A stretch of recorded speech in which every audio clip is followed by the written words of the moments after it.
کرتا ہوں اللہ کے بابرکت نام سے جو بڑا مہربان نہایت رحم کرنے والا ہے۔ بات تہجد کی ہے تو ذرا محبت سے سنیے گا۔ تہجد کی نماز وہ واحد نماز ہے جو مؤذن کی نہیں بلکہ دل کی اذان پر پڑھی جاتی ہے۔ کتنی پر اثر ہوتی ہیں وہ شدتیں جو ہمیں تہجد تک کھینچ لاتی ہیں۔ تیرے کن پر یقین ہے اس لیے میری دعا کا سلسلہ قائم ہے ابھی تک۔ لوگ لاکھ کہیں کہ یہ ممکن نہیں، لیکن میں نے تہجد سے تقدیریں بدلتی دیکھی ہیں۔ تہجد کے وقت اگر آنکھ کھلے تو سمجھ لو کہ بلاوا آسمان سے آیا ہے۔ اور جانتے ہو سکون کیا ہے؟ اپنے رب سے اکیلے میں بیٹھ کر گفتگو کرنا۔ پتہ ہے محبت کیا ہے؟ نماز سے کسی کو تہجد پر لے آنا۔ تہجد تو سب سے بڑی دلیل ہے اپنے رب سے عشق کی۔ ایک درد بھری رات اللہ کے روبرو بیٹھ کر گزر جائے تو زندگی کی باقی راتیں جاگ کر گزارنی نہیں پڑتی۔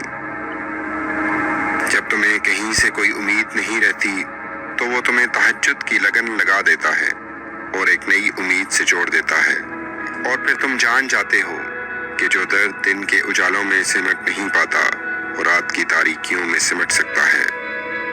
وہ پہلے تمہیں چنتا ہے، پھر ایک ایک کر کے اسباب بناتا ہے، پھر تمہیں ایک ہی جھٹکے میں یوں اپنے قریب کر لیتا ہے کہ صدیوں کا فاصلہ چند لمحوں میں سمٹ آتا ہے۔ واقعات، حادثات اور حالات خود پیدا نہیں ہوتے۔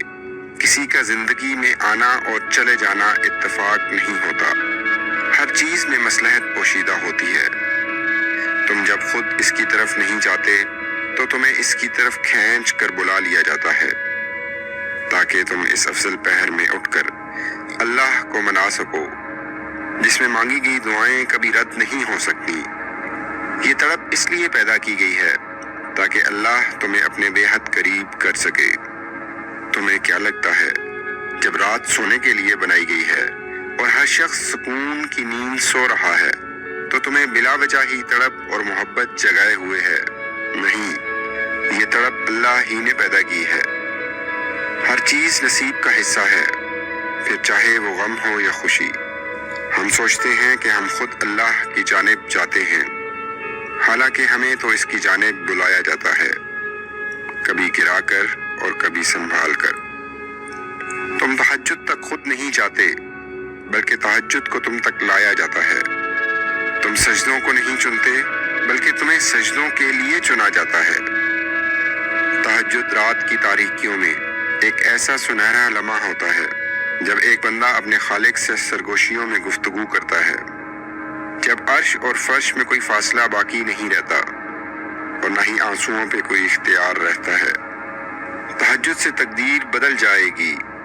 راتوں کو اٹھ کر اللہ سے مانگو تو صحیح۔ اللہ دل کی باتیں سن لیتا ہے، پھر چاہے زبان سے کوئی حرف ادا ہو یا نہ ہو۔ جو کہانی تہجد تک پہنچ جاتی ہے پھر وہ کبھی ادھوری نہیں رہتی۔ چاہت سے نصیب کا جو فاصلہ ہے وہ بس ایک دعا کا ہے۔ تہجد میں بہنے والا ہر آنسو اللہ سے کن کہنے کی سفارش کرتا ہے۔ یہ بھی تو ممکن ہے کہ تمہیں جس معجزے کا بے صبری سے انتظار ہے وہ تمہاری ایک آخری دعا کا منتظر ہو۔ وہ رب انہی کو دیتا ہے جو اس پر یقین رکھتے ہیں۔ جہاں مایوسی ہو وہاں ہاتھ خالی رہ جاتے ہیں۔